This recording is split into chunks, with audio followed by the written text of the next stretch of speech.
Amen. Tayo po'y manalangin. Dakilang Diyos, kami nagpupuri, nagpapasalamat, Panginoon, sa pagkakataong ibinigay mo sa amin, Panginoon, upang sumamba sa iyo. Dalangin namin, Panginoon, sa oras na ito, Panginoon, sa pakikinig namin ng salita mo, Panginoon, buksan mo ang aming mga tenga, Panginoon, at ang aming puso, Panginoon. Ito'y tumimo sa puso ng bawat sa amin, Panginoon. O Diyos, gamitin mo, Panginoon, ang iyong lingkod bilang daluyan ng salita mo, Panginoon. Salamat po, Panginoon. Banal na Espiritu, inanyayahan ka namin sa oras na ito. Sa iyong papuri, sa iyong pagsamba, sa pangalan mo, Jesus, na aming Panginoon. Amen. Amen. Palakpakan natin ang ating Panginoon, mga kapatid. Hallelujah. Purihin po ang Diyos. Hallelujah. Noong nakaraan linggo, nandun po ako sa church natin sa Teresa, yung daughter church po ng Caloocan Bethel. Anniversary rin po nila. Ako po yung naging tagapagsalita po doon. Kaya sabi ko, na-miss ko kayo. Amen. Ngayong araw pong ito ay bahagi po ng ating pagdiriwang ng ating anniversary. Buong buwan po kasi ng November, pagdiriwang natin ng anniversaryo. Bahagi po noon, yung araw na ito ay ating pagsamba ng, ang tag dito? Apaw, tawag namin dito, apaw All out praise and worship. So ngayong araw na ito, sasamba tayo sa Panginoon. Amen? Mga sumamba na tayo, awit pa rin tayo mamaya sa Panginoon. At sasambahin natin ang ating Panginoon. May mga Bible po ba kayo, mga kapatid? Amen. Doon po sa John, kung mayroon po kayong Bible, maibukas po kayo sa akin doon sa John chapter 4, verse 23.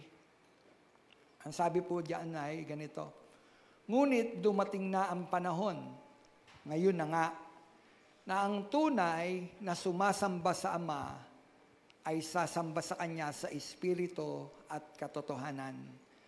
Sapagkat ito ang hinahanap ng Ama sa mga sumasamba sa Kanya. So mayroon palang hinahanap ang Diyos. Mayroon palang hinahanap ang Ama. Saan? Doon sa tunay na sumasamba sa Kanya. Ano yung tunay na sumasamba sa Kanya? Ano dapat? Ano yung hinahanap ng Panginoon? Ang sabi, ngayon na nga, na ang bawat sasamba sa Kanya ay sasamba sa Espiritu at sa katotohanan. Amen? Sumasamba po ba tayo sa Espiritu at sa katotohanan, mga kapatid? Amen. Ito po'y may pamagat na tunay na pagsamba. So, mayroon palang tunay at mayroong hindi tunay na pagsamba. Ano po? Tunay na pagsamba. Ang pagsamba sa Diyos ay hindi lamang sa kantahan. Hindi ito kumanta kanina. Inawitan niyo ba ang Panginoon? Amen. Masayang-masaya tayo. Inawitan natin ang ating Panginoon. Ang pagsamba sa Diyos ay hindi lamang sa kantahan, mga kapatid.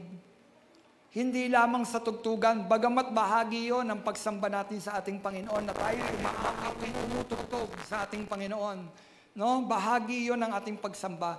Pero hindi lamang sa kantahan at tugtugan na tatapos ang ating pagsamba. Ang pagsamba sa Diyos ay humihingi ng malalim na ugnayan ng ating espiritu sa Diyos. Ano daw?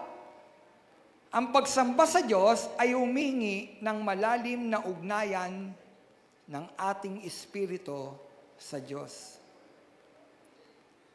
Ano ba ang ibig sabihin ng tunay na pagsamba sa Diyos? Kung hinihingi nito ay yung ating ugnayan at yung ating espiritu sa Diyos. Ano ang tunay na pagsamba sa Diyos? Una, hinihingi dito ang ating buong pagkatao. Paitanggal nyo nga yung echo. Amen. Ang pagsamba sa Diyos, hinihingi dito ang buo nating pagkatao. Ano ulit ang hinihingi sa tunay na pagsamba? Yung buo mong pagkatao. No? Buo mong pagkatao. Ang tunay na pagsamba ay pagbibigay ng ating puso, kaluluwa at isip sa Diyos. Puso, kaluluwa, isip sa ating Diyos. Ang sabi ng Roma 12:1, kaya nga mga kapatid, alang-alang sa masaganang habag ng Diyos sa atin, ako'y namamanik sa inyo. Sino nagsasalita dito? Si Pablo. Ang sabi niya sa mga taga-Roma, sa mga mananampalataya sa Roma, ako'y namamanik sa inyo. No? Alang-alang sa masaganang habag ng Diyos sa atin. Ang sabi, ako'y namamanik sa inyo. Ialay ninyo ang inyong sarili. So mayroon tayong iaalay. Ano yung inaalay niya? Ano yung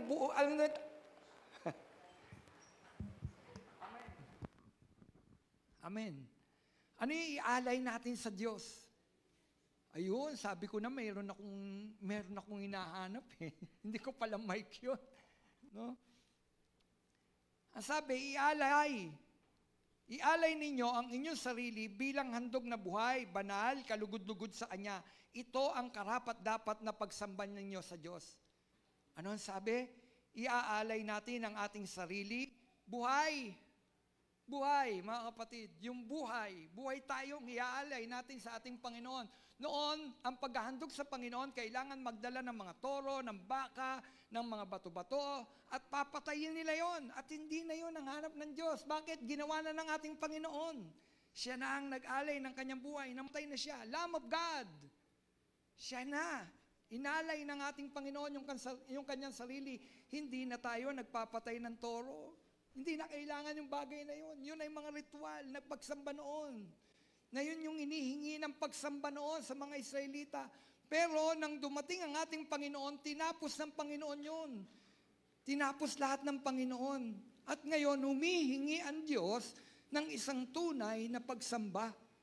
Hindi na toro, hindi na bato-bato, hindi na tupa, hindi na kambing ang iaalay natin sa ating Panginoon. Anong iaalay mo sa Panginoon sa iyong pagsamba? Ang iyong sarili, kapatid.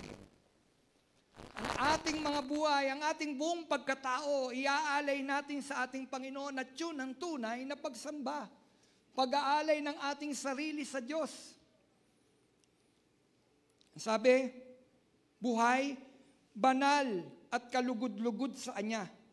At meron binanggit doon, ito ang karapat-dapat na pagsamba ninyo sa Diyos. Mayroong karapat-dapat na pagsamba sa Diyos. Mga kapatid, ang pagsamba sa Diyos ay pag-aalay ng ating mga sarili, ng ating buhay, buhay na banal, holy. Kapatid, namumuhay ba tayo sa kabanalan? Kapag sumasambala tayo sa ating Panginoon, hinihingi ng Panginoon sa ating pagsamba na yung ating mga sarili, sinisigurado natin na tayo umaharap sa Panginoon, na tayo'y malinis. May kabanalan. Amen? Sabi ng Lord, be holy. Bakit be holy? Bakit daw tayo bakit daw ang mga mananampalataya at dapat magpakabanal? Sapagkat ang Diyos ay banal. Hindi tayo makalalapit sa Diyos sa ating pagsamba kung tayo'y marumi. Hindi tayo makapagbibigay ng kaluguran sa Panginoon kung yung ating buhay makikita ng Panginoon sa ating paglapit sa Kanya, makikitaan niya ng karumihan. Pastor, nandito pa tayo sa daigdig na ito na punong-puno ng karumihan. Nahuhulog tayo sa pagkakasala. Tama po. Kaya't napakalaga sa ating paglapit sa Diyos, sinisigurado natin na tayo'y nagpapalinis. Panginoon, baka mayroon po akong nagawang hindi nakapagbigay lugod sa iyo. Sasamba po ako sa araw na ito. Panginoon, patawarin mo po ako. Hugasan mo po ako ng banal mong dugo. Napakalaga na sinisigurado natin na tayo'y malinis. Kailan? Sa araw lang ba ng pagsamba natin? Tuwing araw ng linggo? Lunes hanggang Sabado, hindi ka lalapit sa Diyos para manambahan? Hinihingi kasi ng pananambahan yung pananatili ng ating mga sarili na malinis sa harapan ng Diyos. Mga kapatid, ulitin ko, naunawaan niyo po ba? Hinihingi ng Diyos yung ating mga sarili, yung ating mga buhay, na araw-araw alam nating malinis ang ating mga buhay na haharap sa Diyos. Araw-araw kasi ay araw ng pagsamba sa Diyos. Mga kapatid, sino dito ang araw-araw sumasamba sa Diyos? Kaya't araw-araw, sisiguraduhin mo sa sarili mo na aarap ako sa Diyos nang malinis ang aking kalooban. Banal. May kabanalan. Mga kapatid, araw-araw ay araw ng pagsamba sa Diyos. So araw-araw, dudulog ka sa Diyos at sasabihin mo, Panginoon, baka mayroon po akong nagawang hindi ko sinasadya na hindi nakapagbigay kalooban, hindi nakapagbigay ng lugod sa iyo, patawarin mo ko. Kapatid, ang pagsamba sa Diyos ay pag-aalay ng buong-buong ikaw. Ikaw, kung sino ka. Ang pagsamba sa Diyos ay pag-aalay ng ating mga sarili, ng ating mga buhay na banal at kalugod-lugod sa Kanya. Kapatid, ang buhay mo ba nagbibigay kaluguran sa Diyos? Kailangan kasi alam mo ang buhay ko ba nagbibigay lugod sa Diyos? Kasi harap ako sa Diyos Sa isang Diyos na banal, perpektong Diyos, makapangyarihan sa lahat. Malinis ba ako? Nakapagbibigay ba ako ng lugod sa Diyos? Kapatid, alam ninyo, para mabigyan natin ng lugod ng Diyos, hinihingi dito yung pagsunod saan? Sa kalooban ng Diyos. Hinihingi dito yung pagsunod sa kalooban ng Diyos. Hindi mo masasamba ang Diyos kung hindi mo sinusunod ang kalooban ng Diyos. Ano ang prayer? At sundin ang kalooban mo dito sa lupa. Hindi po ba? So may susundin tayo. Ano yun? Yung kalooban ng Diyos. Ano ba ang kalooban ng Diyos? Alam ba natin kung anong kalooban ng Diyos? Kapatid, bawat isa sa atin may kalooban ng Diyos. Kanina may kausap ako, isang bata. Natutuwa ako sa kanya dahil bata pa siya, marunong na siya mag-isip kung paano maghanap buhay. At kwento siya. Tinignan ko kung paano niya i-manage yung kanyang business. Nakatutuwa. Pero natuwa ako nung sinabi niya, Pastor, alam mo, pinilit ko ibigay yung para sa Diyos. Abay, hindi ako binigo ng Panginoon. Ano yung bibigay? Pera? Pera lang ba? Hindi. Alam niyo, sabi niya, alam niyo, Pastor, may mga pagkakataon, kailangan ko ng pera, kailangan namin, tapos nagkaroon kami ng event, linggo, natapat. Sabi daw niya, Panginoon, araw mo ngayon Araw mo ngayon, Panginoon ano ba ang kalooban ng Diyos pag araw niya? Saan ka naroon? Saan ka dapat naroon? Sa lugar kung saan nananambaan ang mga banal, nagsasama-sama ang mga mananampalataya. Bagamat araw-araw ay araw ng pagsamba, pero mayroon tayong araw na kung saan itinakda, magsasama-sama tayo, celebration. Dahil sa mabubuting ginawa ng Diyos sa buhay natin. Sabi niya, Pastor, kailangan pumasok ako noon.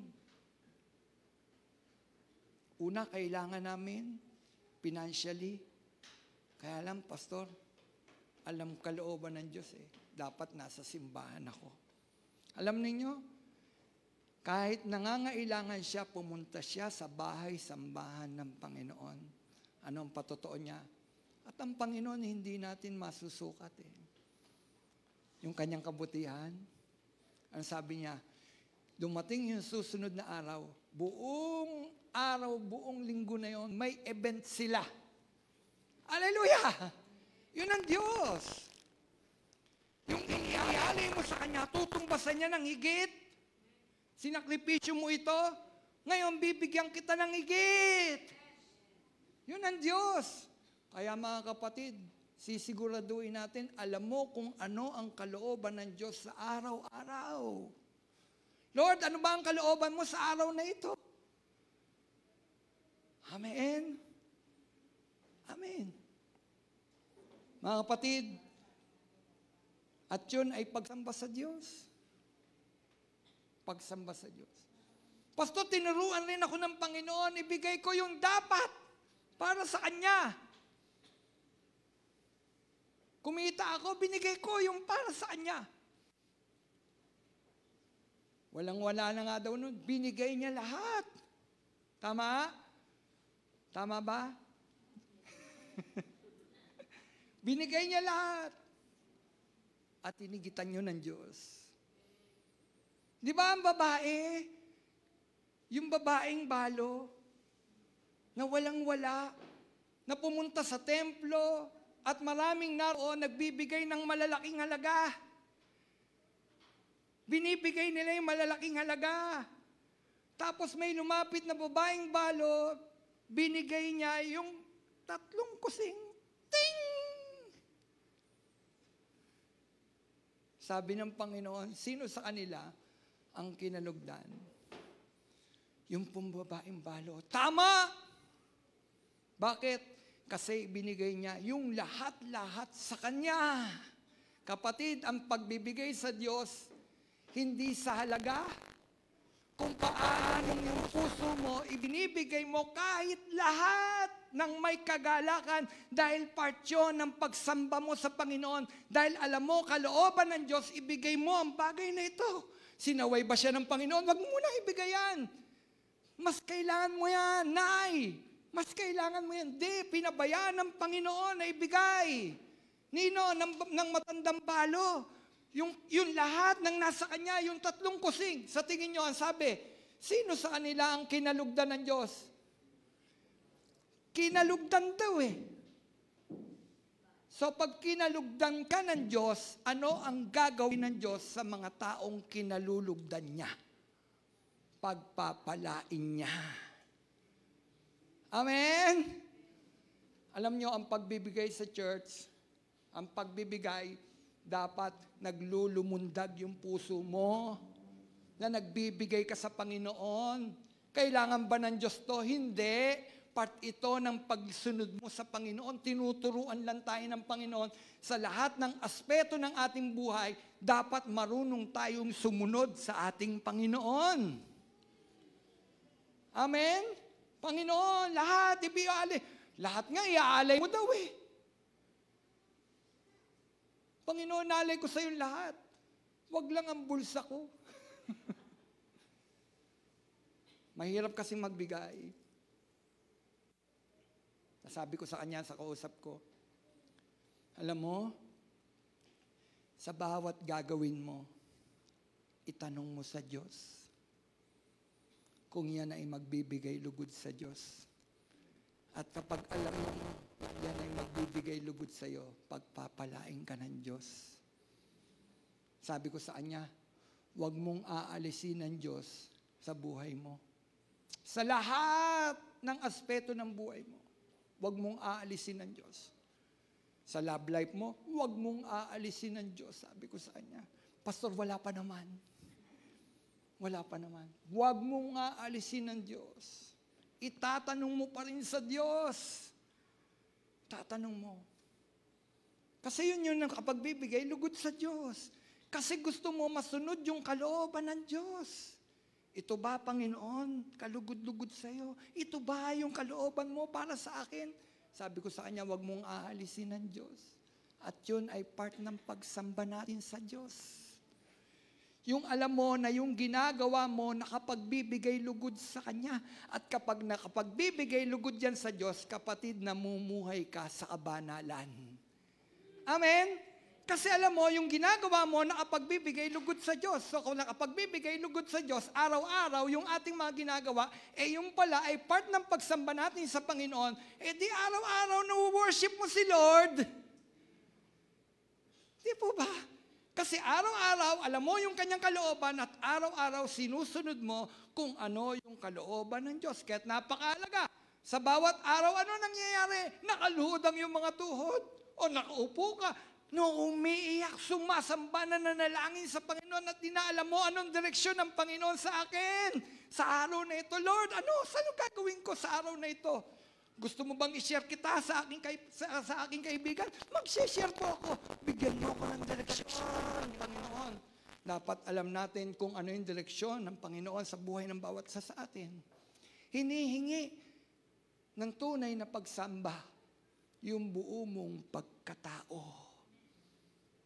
Ikaw, isip, kaluluwa, puso. Ano laman ng puso mo? Ano laman ng puso mo?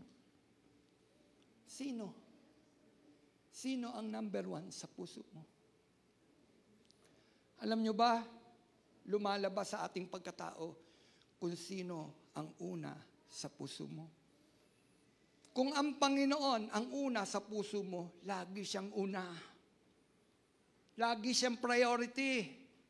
Kahit tumama pa yan, dun sa gustong-gusto mo, at yun mo nga lalong nasasamba ang Panginoon. Dahil ito yung bagay na gustong-gusto ko, tumama doon na kailangan piliin ko ang Panginoon. Mas lalo mong nasasamba ang Panginoon. Bakit? Kasi inalay ko kahit gustong-gusto ko to, Panginoon. Minsan lang naman ito, Panginoon. Pero Panginoon, dahil ito yung kalooban mo, bibigay ko pa rin sa iyo ang oras na ito, Panginoon, dahil ito yung kalooban mo at doon mo nasasamba ang Panginoon. Sabi, lahat-lahat. Binigay ng babae ang lahat-lahat kumakatawan nyo saan? Sa pera lang ba? Hindi. Buo mong pagkatao nang ibigay niya yun. Nagpasya siya sa kanyang sarili. Ito na lang ang hawak ko. Pero ibibigay ko sa Panginoon lahat-lahat. Bahala na bukas. Ang tanong mo, bahala na ba bukas? Hindi. Nagbigay lugod eh. Di ba sabi, kalugod-lugod sa Kanya. So dapat alam natin kung ano yung mga bagay na makapagbibigay lugod sa Diyos. Kapatid, buo mong pagkatao. Hinahanap ng Diyos sa ating pagsamba ang ating buong pagkatao. Amen? Malinaw o hindi malinaw? Ulitin po natin. Nanginginig ako. Yan, mga kapatid. Pagsunod. Napakalaga ng pagsunod. Ang mga Israelita na bigo, madalas silang mabigo. Kapag sila ay nagpapasya sa kanilang mga sarili nung panahon ni Moises, ang mga Israelita, kapag nabibigo sila kasi hindi sila sumunod, ang sabi ng Panginoon, bawat gagawin ninyo, itatanong nyo muna kay Yahweh. Bagamat kalooban ng Panginoon na mayroon silang didigmain, tatalunin nyo yan. Pero sila'y nagpatiuna, natatalo sila. Bakit? Hindi nila hinihintay yung hudyat ng Panginoon. Kailangan alam mo kung kailan yung tamang timing, yung kalooban ng Diyos. Bagamat alam mo, nung panahon na yan sabi, digmain nyo yan. Binigay ko na yan sa inyo. Meron doon, dali-dali. Dali-dali, nilusob nila. Natalo sila. Bakit? Hindi nila hinintay yung hudyat ng Panginoon. Kapatid, dapat alam mo kung ano yung kalooban ng Diyos. Hintayin mo yung sinasabi ng Panginoon sa iyo.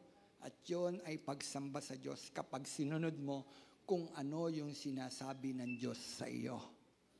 Hindi ka mabibigo. Ulitin ko, hindi ka mabibigo. Bakit? Sinusunod mo kung ano ang kalooban ng Diyos. At kapag sinusunod mo ang kalooban ng Diyos, kapatid, sinasamba mo siya.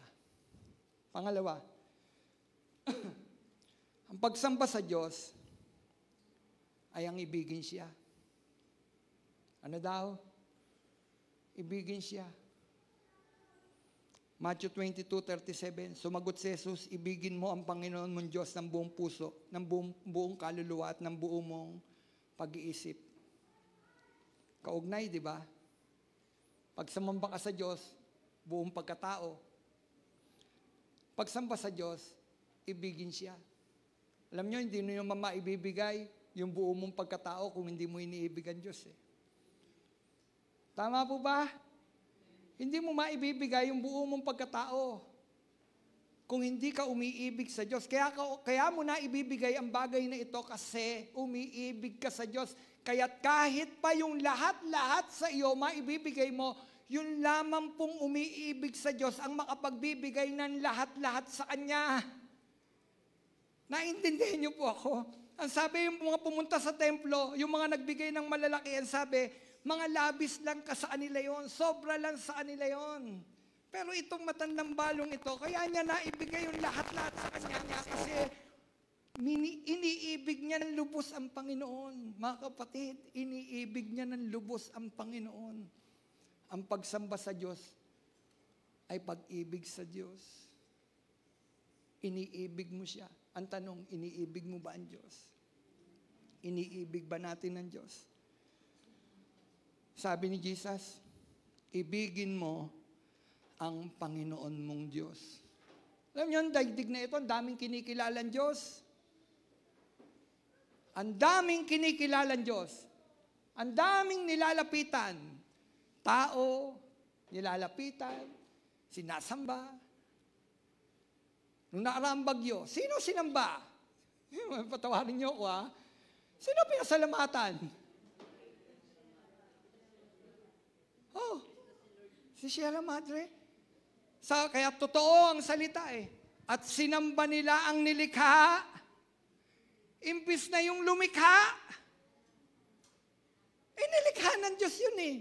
Huwag yun ang pasalamatan mo. Ang pasalamatan mo, yung Diyos na naglagay nun. Iingatan ko sila, lalagay ko ang bundok ng Sierra Madre ito.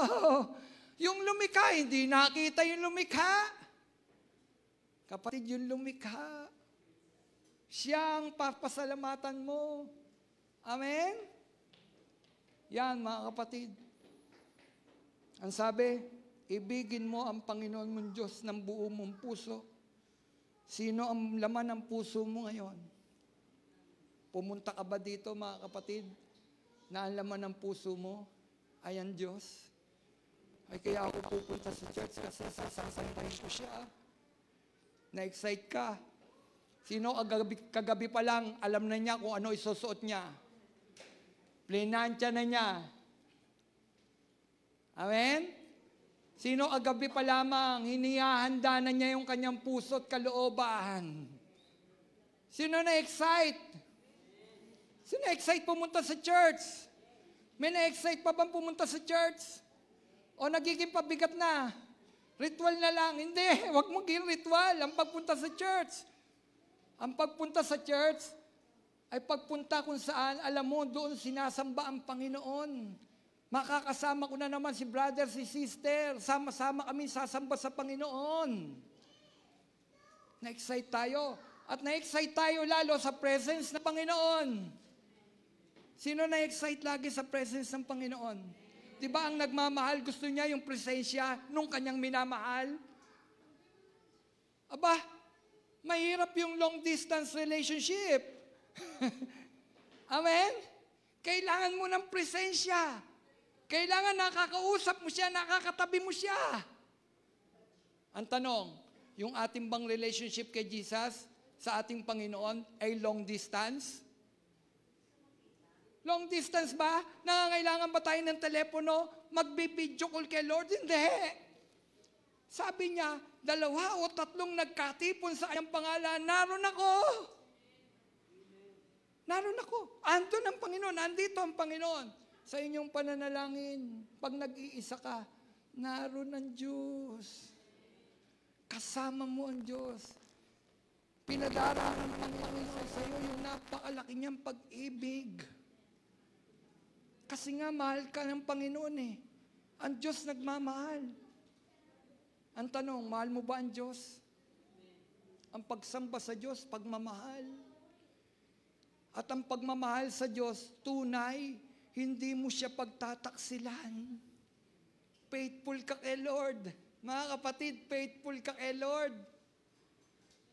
Huwag mo sasabihin, tsaka na lamang magsisi. Makipag-compromise muna tayo sa mundong ito, tsaka na lang magsisi, mabait naman si Lord. Ang tunay na umiibig sa Diyos, hindi nakikipag-compromise. Kung alam mo yung kalooban ng Panginoon, titindigan mo pa yun, titindigan mo yun. Kahit parte pa doon o sangkot pa doon yung pamilya mo, tatayo ka kung ano ang tama, maninindigan ka kung ano ang tama. Kasi hindi pakikipag-compromise. Amen? Mag-compromise mo na. Later na lang yung pagsisisi. Mali. Hindi ka umiibig kay Lord. Pinagtataksilan mo si Lord. Amen? Pinagtataksilan mo. Ang tunay ng umiibig, faithful. Sa inyong mga asawa. Faithful, di ba? Kapag nakipag-ugnayan na ang may asawa sa iba, ano ang tawag doon? Unfaithful. Tayo, sino ang nais nating laging iuulayaw, kausap, sa bawat araw? Sabi, ibigin mo ang Panginoon mong Diyos ng buong puso, kaluluwa at pag-iisip. Sino? Sino yung kinikilala mong Diyos? Sino ang sinusunod mong Diyos? Minsan sinasabi natin, ang Panginoong Yesus ang aking Diyos. Pero yung gawa natin, hindi tumatama dun sa pagiging Panginoon mo si Kristo. Bakit? Sinusunod mo yung gusto ng sanlibutan ito. Kapatid, pagka ganon, hindi natin iniibig ng lubos ang Panginoon. Bakit? Kasi sinusunod pa rin natin ang takbo ng sanlibutan ito. Kapatid, ang tunay ng umiibig sa Diyos ay pag-alis sa sanlibutan at pagharap sa isang tunay na Diyos at pagharap sa Diyos ng may kabanalan at nakalulugod sa ating Panginoon. At doon mo lang masasabi, tunay nga Panginoon, iniibig kita.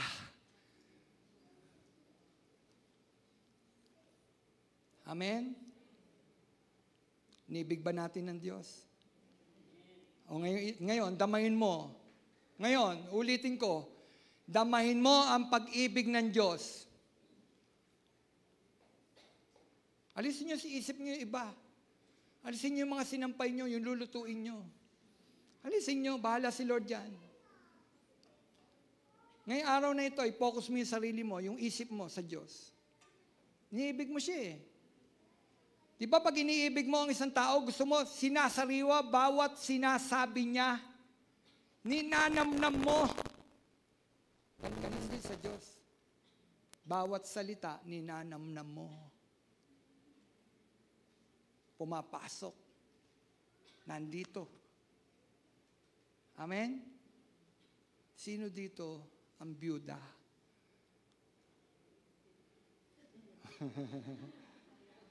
Byuda. Pero tandaan nyo pa rin, ito real talk tandaan nyo pa rin kung ano ang sinabi nung asawa nyo, kaya kayo nagmahal sa kanya.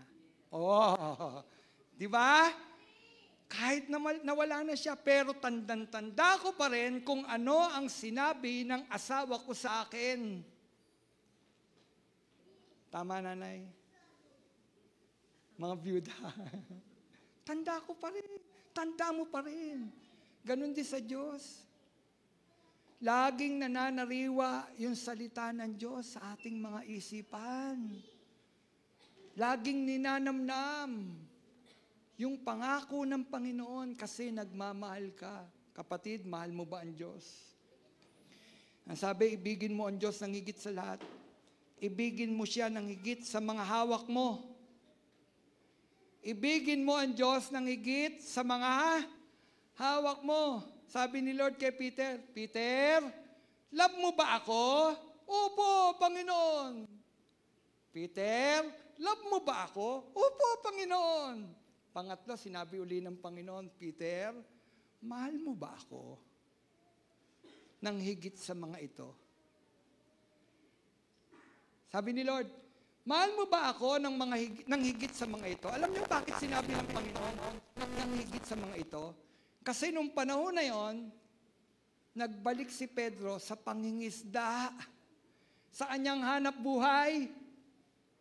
Nakuha niyo po? nagbalik siya, namatay ang Panginoon, nawalan siya ng pag-asa. Akala ko titindig na niya ang kanyang kaharian dito sa lupa. Akala ko mag-ahari na kami.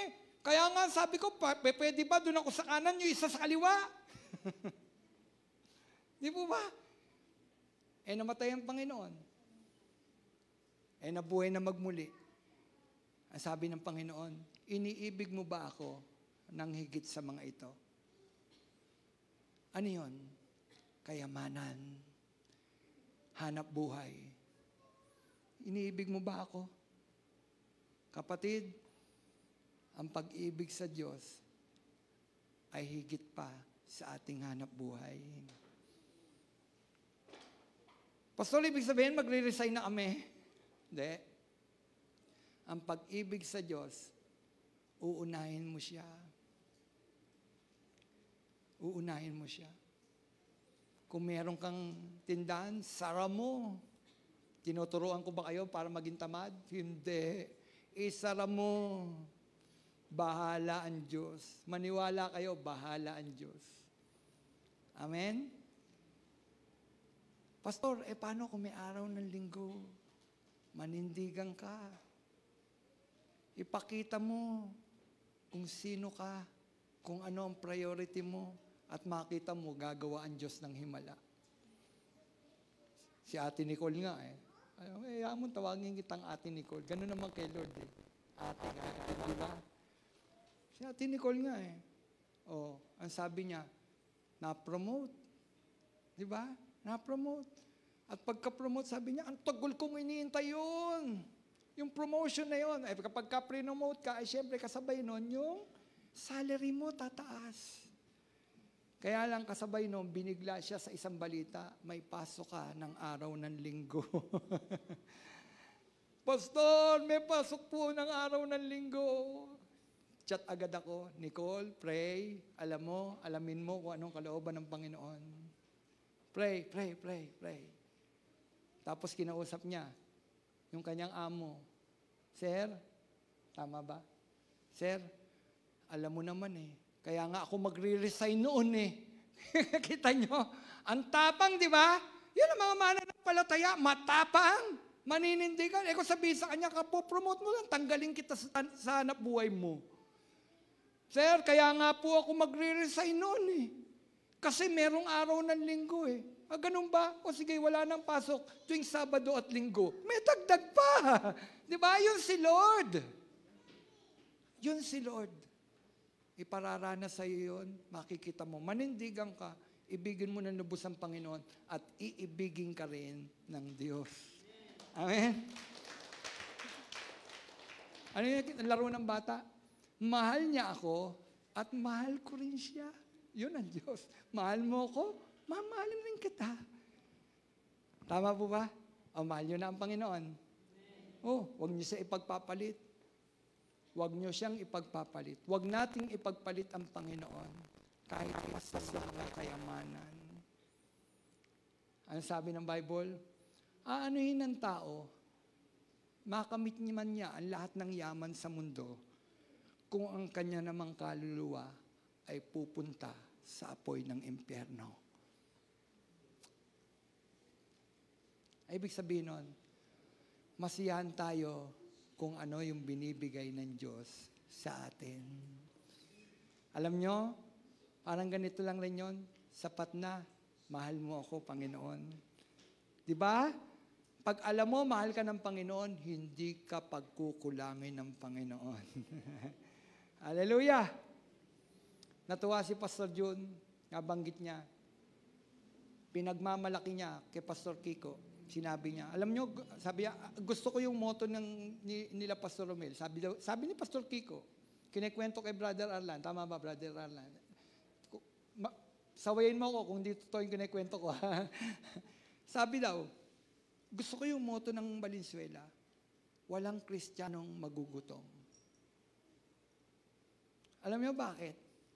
Magagawa lang natin yon, yung walang magugutom, kapag ang Valenzuela Bethel at ang lahat ng naroon, totoong umiibig sa Diyos, walang magugutom.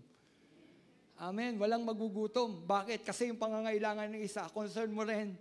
May nagugutom, papakainin mo. Ikaw rin ang aabot, tutulong tayo. Kaya't walang Kristiyanong magugutom. Mga kapatid, ibigin natin ng Diyos, hindi mahirap yung paggagawa at binagagawa ng Panginoon sa atin. Amen? Huwag mo siya pagpapalit. Hinihingi ng Diyos ang pag-ibig na ito. Ang isang pusong gayon na lamang ang pagpapahalaga at paggalang sa Diyos.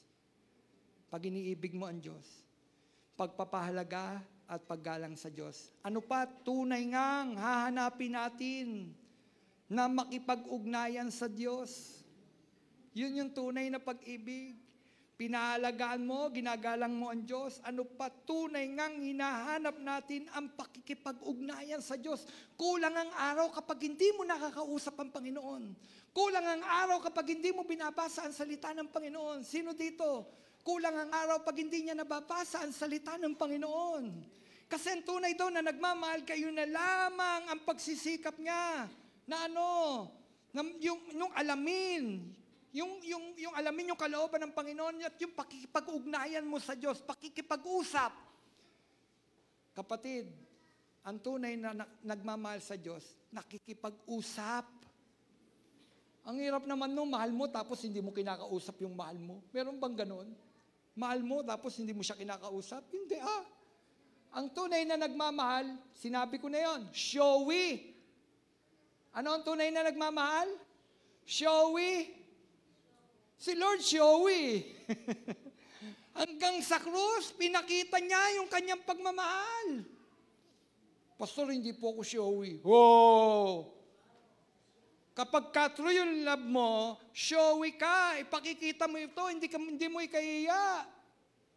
Kapatid, pag sinabi, ano ka?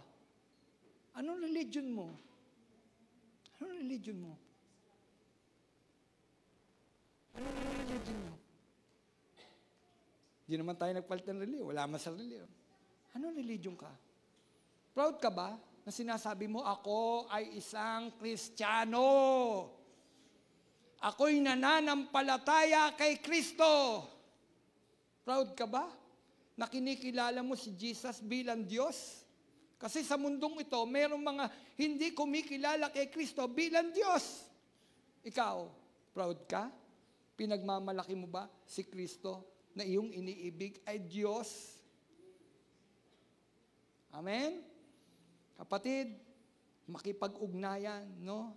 Hahanapin, makikipag-ugnayan sa Diyos at pagsisikapan na sundin ang kanyang kalooban at taimtim na nagmamalasakit sa kanyang karangalan. Ano daw? Taimtim na nagmamalasakit sa karangalan at kalooban ng Diyos dito sa lupa. Maraming nagmamak sa Panginoon, hinahamak ang Diyos, kapatid. Huwag mong hayaang hahamakin ng iba ang Diyos natin. Amen? May mga religion nga Kapag hinamak mo ang Diyos namin, papatayin kita. O hindi naman tinuro sa atin ng Panginoon, patayin natin. Amen? Tama po ba? Sabi pa nga, love, love, love. Sa atin, love. Love your enemy. Love your enemy. Kapatid, panindigan mo. Parangalan mo ang Diyos sa madla. Sa mga hindi mananampalataya, paparangalan natin ang ating Panginoon Diyos at yun ay pagpapakita ng tunay na pagsamba.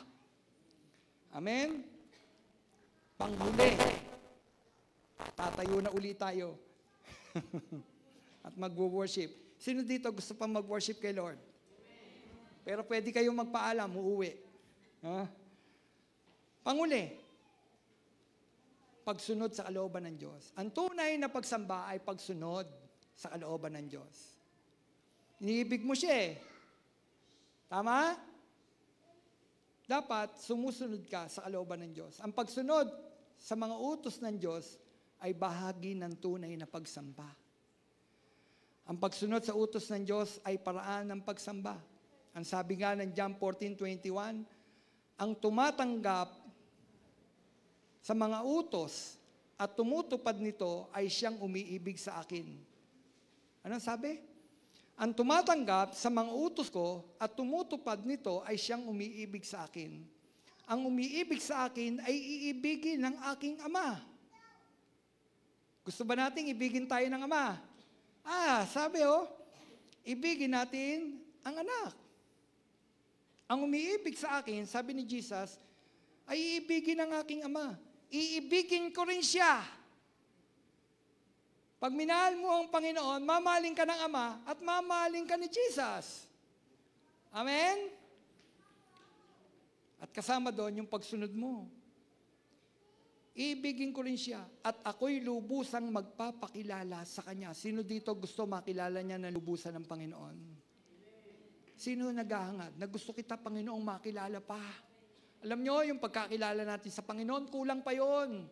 Kabang lumalalim yung ating pakikipag-ugnayan sa Diyos, patuloy na nagpapakilala ang Diyos sa ating mga buhay. Laging mayroon revelation si Lord kung sino siya. At mamamanga ka agad, Lord, eto ka pala, yan ka pala. Yan pala ang katangian mo, Panginoon. Araw-araw, kaya't napakalaga ng pakipag-ugnayan natin sa ating Panginoon. Dahil araw-araw, mayroong mga fresh revelation ng ating Panginoon Diyos sa atin. Kapatid, sundin natin ang kalooban ng Diyos. Ang sabi, John 14:15, kung iniibig ninyo ako, tutuparin ninyo ang aking mga utos. O sino dito handang sumunod sa utos ng Panginoon? Sabi, kung iniibig ninyo ako, papatunay ng pagmamahal natin sa Diyos, susunod tayo sa utos ng Diyos. Puro utos, puro utos. Puro na lang utos. Yun ang Diyos At yung utos ng Diyos, doon tayo magiging matuwid.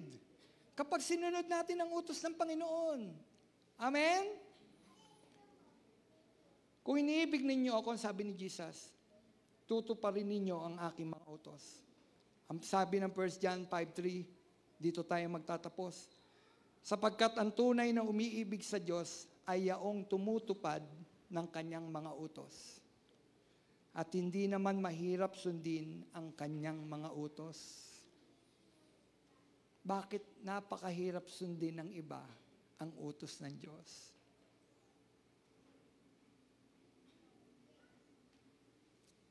Kapatid, kapag tila mahirap sundin yung kalooban ng Diyos, mag-isip ka. Isipin mo, mahal ko nga ba ang Diyos? Kasi ang susunod lang, ang sabi, hindi mahirap sundin ang utos ko. Sabi ni Jesus. Kasi di ba, kapag ka nagmamahal ka, napakadaling sundin yung salita, yung salyasabi, yung inuutos ng iniibig mo. Kasi iniibig mo siya. Masaya kang ginagawa ito kasi iniibig mo siya. Pinahalagaan mo siya. Amen? Sa mga kababaihan, hindi ito sa kalalakihan, sa kababaihan. Nung nanliligaw sa inyo, ay gusto nyo rin yung inyong mga kabiyak noon. Sabi niya, Gina, ang gusto ko mahabang buhok. Di ba yun ang gusto ng mga kalalakihan? Gusto ko mahabang buhok. Nanay Gina, magpapagupit ka ba? Pahaba ng buhok. Tama? Gusto ko mahabang buhok. Nagpapahaba ng buhok. Sinusuklay. Kasi gusto ko gusto ko masunod yun. Mahaba na ba? Nakuha niyo po? Bakit? Samantalang, halimbawa, gusto mo, maikling buhok, nangangate ko sa mahaba. Bakit? Bakit sinusunod mo? Kasi may ibig ka. Amen? Romel, gusto ko, hindi ka umiinom. Di ba susundin? Hindi ka iinom. Mamaya na lang, pagkatapos mo. Pero sa Diyos, hindi gano'n. Faithful ka kay Lord.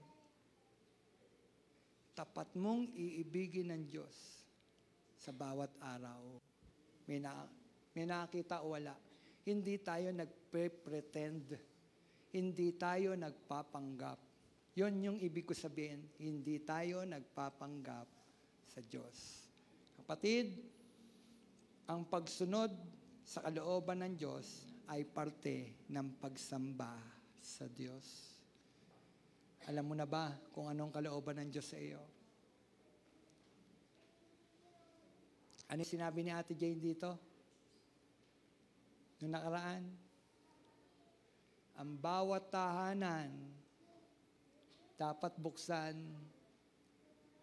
at gawing bahay sambahan. At yun ang tama. Kalooban ng Diyos, bawat tahanan, mayroong bahay sambahan. Kanino magsisimula ang simbahan? Di po ba't sa ating mga tahanan? Dapat sa tahanan, ipinapangaral ang salita ng Diyos. Dapat sa tahanan, nananalangin. Amen? Yun ang tunay na disenyo ng simbahan, kahit ng early church. Bakit nila nagagawa yun? Maging sa loob ng tahanan, nadadala ang bahay sambahan, kasi nga sinusunod nila ang kalooban ng Diyos at nagmamahal sa Diyos. O sino dito handang sumunod sa kalooban ng Diyos?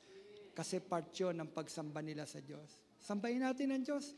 Hindi daw mahirap sundin ang kalooban ng Panginoon. Amen? Lahat na nagmamahal sa Diyos.